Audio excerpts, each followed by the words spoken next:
अवधूत चिंतन श्री गुरुदेव दत्त श्री स्वामी समर्थ। नमस्कार, मी रोहिणी परत एकदा तुमच्यासाठी खूप महत्त्वाचा व्हिडिओ घेऊन आलेली आहे। आणि आजचा व्हिडिओ हा खूप महत्त्वाचा आहे, कारण आता येत्या कोजागिरी पौर्णिमेला जर का तुम्हाला एक खूप खास सेवा करायची असेल तर नक्कीच हा व्हिडिओ आजचा पूर्ण बघा। कारण आता तुम्हाला माहिती आहे की आता जस्ट नवरात्र संपलेले आहे, कालच दसरा होऊन गेलेला आहे आणि त्यामुळे तुम्हाला आता हे 5 दिवस जे आहे आपली देवी माता झोपलेली आहे, त्यामुळे तिच्यासाठी आपल्याला जमतील तेवढ्या सेवा आपण करू शकतो। त्यामुळे कोजागिरी पौर्णिमेपर्यंत आपल्याला जेवढी सेवा करता येईल तेवढी नक्कीच तुम्ही करा। तर येत्या ह्या 5 दिवसामध्ये कोजागिरी पौर्णिमेपर्यंत तुम्हाला फक्त एकच सेवा करायची आहे रोज, आणि ती सेवा केल्यामुळे तुमच्या घरातल्या ज्या अडी अडचणी असतील, ज्या आर्थिक अडचणी असतील, तुमचे राहिलेले कामं जे अपूर्ण राहिलेले असतील, कुठेतरी पैसे अडकलेले असतील किंवा कुठे अशा गोष्टी झालेल्या असतील ज्या तुमच्या पूर्ण होत नसतील, अशा स्थितीमधल्या ज्या कुठल्या गोष्टी आहेत त्या नक्कीच पूर्ण होण्यासाठी येत्या ह्या 5 दिवसांमध्ये म्हणजे आजपासून तर कोजागिरी पौर्णिमेपर्यंत तुम्हाला ही सेवा करायची आहे। आणि ही सेवा तुम्ही कधीही करू शकता, सकाळी किंवा संध्याकाळी कोणत्याही दिवाबत्तीच्या वेळेस किंवा सकाळी जेव्हा तुम्ही तुमची पूजा अर्चा करता तेव्हा सुद्धा तुम्ही जर का ही पूजा केली तर नक्कीच घरातली जी लक्ष्मी आहे ती नक्कीच प्रसन्न होईल आणि बाहेरचं धन धान्य जे तुमच्या घरात अडचण येते आहे ते घरात येत नाहीये त्याला नक्कीच ती चुंबकासारखं घेऊन येईल।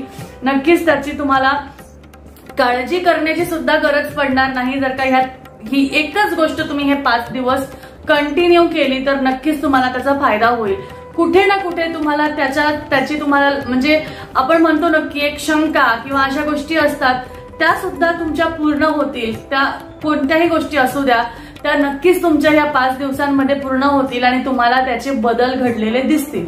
तर खूप साधी सोपी गोष्ट आहे। तर तुम्हाला बघा आजपासनं किंवा आज न जमल्यास उद्यापासनं म्हणजे बघा आज तारीख आहे 6, तर 7, 8, 9, 10 म्हणजे 10 म्हणजे तुम्ही कोजागिरी पौर्णिमेच्या दुसऱ्या दिवशीपर्यंत पण करू शकता, कारण दुसऱ्या दिवशी दुपारपर्यंत आहे। त्यामुळे आज जर का विचार केला तर आजपासनं किंवा उद्यापासनं तुम्हाला कोजागिरी पौर्णिमेपर्यंत किंवा त्याच्या दुसऱ्या दिवशीपर्यंत 10 तारखेपर्यंत जर का तुम्ही ही सेवा केली तर तुम्हाला नक्कीच फायदा होणार आहे। तर तुम्हाला नक्की काय करायचं आहे, तर आपल्या लक्ष्मी मातेला काय आवडतं, आपल्या घरात जर का धन धान्य कमी पडत असेल, आपल्या घरात जर का आर्थिक अडचणी येत असेल तर आपल्याला काय करावं लागतं, आपल्याला महालक्ष्मी मातेला बोलवावं लागतं। तिला आपल्याला साकडं घालावं लागतं की देवी माझ्यावर जी आर्थिक अडचण आलेली आहे, जी माझ्यावर जी अडचण आलेली आहे तिला दूर कर, तू माझ्या ज्या अडचणी आहे तिला दूर कर, कसा तरी त्याच्यातनं मार्ग काढ, तू काहीतरी कर, त्याच्यातनं काहीतरी मला मार्ग दाखव। तर ह्यासाठी आपल्याला आधी तिला बोलवावं लागतं। आपण आपल्या देवतांना, आपण आपल्या स्वामींना, कोणालाही आपण ज्यांना मानतो आपण त्यांना कसं बोलवतो, त्यांचं नामस्मरण करून बोलवतो। तर त्यांचं नामस्मरण करूनच आपल्याला त्यांना बोलवायचं आहे। तर मला सांगा, तुम्हाला माहित आहे का की आपल्या महालक्ष्मी मातेला कुठली माळ आवडते? हो, नक्कीच कमळगट्ट्याची माळ तिला आवडते आणि त्या माळेनी नक्कीच महालक्ष्मी माता इतकी प्रसन्न होते। त्यामुळे तुम्हाला काय करायचं आहे, कमळगट्ट्याची माळ तुम्हाला घ्यायची आहे आणि हा जो एक मंत्र मी तुम्हाला सांगतेय तो मंत्र फक्त तुम्हाला एक माळ दिवसात घ्यायचा आहे। तो तुम्ही संध्याकाळी घ्या किंवा सकाळी घ्या, कोणत्याही वेळेस। तुम्ही सकाळी तुमच्या पूजा अर्चेच्या वेळेस घेतला अथवा तुम्ही संध्याकाळी दिवाबत्तीच्या वेळेस घेतला तर अतिउत्तम। त्यावेळेस तुम्ही घेतलं तर नक्कीच तुम्हाला त्याचा फायदा होईल। तर नक्की तो मंत्र काय आहे आणि तुम्हाला कुठला मंत्र घ्यायचा आहे, लक्षात तुम्हाला एकच गोष्ट ठेवायची आहे की तुमच्याकडे कमळगट्ट्याची माळ ही असायलाच हवी आणि ही कमळगट्ट्याची माळ तुम्हाला तिची पूजा करून त्याच्यावर तुम्हाला 108 वेळा या मंत्राचा जप करायचा आहे। तर हा मंत्र कुठला आहे? हा मंत्र आहे ओम श्रीम ह्रीम श्रीम कमले कमलालये प्रसीद प्रसीद श्री ह्रीम श्रीम ओम महालक्ष्मी नमः।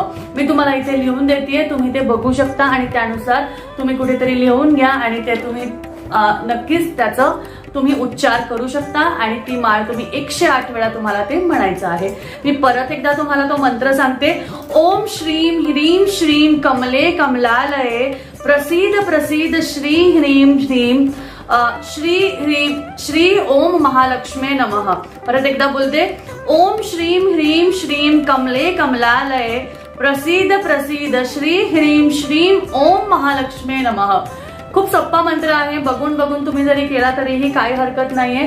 त्यामुळे नक्कीच तुम्ही ही छोटीशी सेवा जर का तुम्ही केली ह्या 5 दिवसापर्यंत अथवा तुम्ही कोजागिरी पौर्णिमेपर्यंत केली तर नक्कीच तुम्हाला खूप फायदा होईल. आर्थिक अडचण, अडकलेले पैसे, कोणाकडचे पैसे यायचे आहेत, येत नाहीयेत, कुठेतरी काहीतरी अडकलेलं आहे, काम बंद पडलंय, दुकान चालत नाहीये, तुमचं घरात धनधान्याची कमतरता पडतीये, पूर्तता होत नाहीये, अशा सगळ्या गोष्टी तुमच्या नक्कीच जुळून येतील आणि त्यातनं मार्ग तुम्हाला सापडेल. आपले स्वामी कधीच कोणत्या गोष्टीला कमी ठेवत नाही. कुठून ना कुठून ते आपल्याला एक हाक आपण म्हणतो ना की आपल्या एका हाकेवर ते आपल्यासाठी धावून येतात.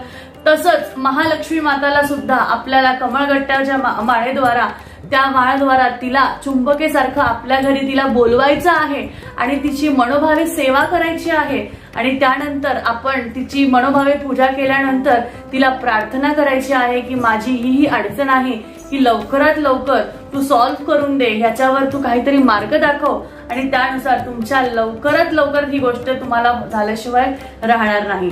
तर एवढीच एक गोष्ट होती. ही एक गोष्ट तुम्ही फक्त कोजागिरी पौर्णिमेपर्यंत केली किंवा दुसऱ्या दिवशीपर्यंत जरी केली तरीही काही हरकत नाहीये. दिवसातनं एकदा करा. टाइम त्याच्यासाठी असा वेगळा स्पेसिफिक कोणताच नाहीये. सकाळच्या पूजेच्या वेळेस किंवा संध्याकाळच्या दिव्याबत्तीच्या वेळेस केलं तर अतिउत्तम, नक्कीच चालण्यासारखं आहे. तर कसा वाटला आजचा हा व्हिडिओ नक्कीच मला कळवा. अजून काही अशा विषयावर तुम्हाला व्हिडिओ हवे असतील तर मला खाली कमेंट बॉक्समध्ये लिहून सांगू शकता. तर भेटूया परत अजून एकदा छानशा व्हिडिओमध्ये. तोपर्यंत काळजी घ्या. असेच आपले व्हिडिओ बघत राहा. तोपर्यंत अवधूत चिंतन. श्री गुरुदेव दत्त. श्री स्वामी समर्थ. जय जय स्वामी समर्थ.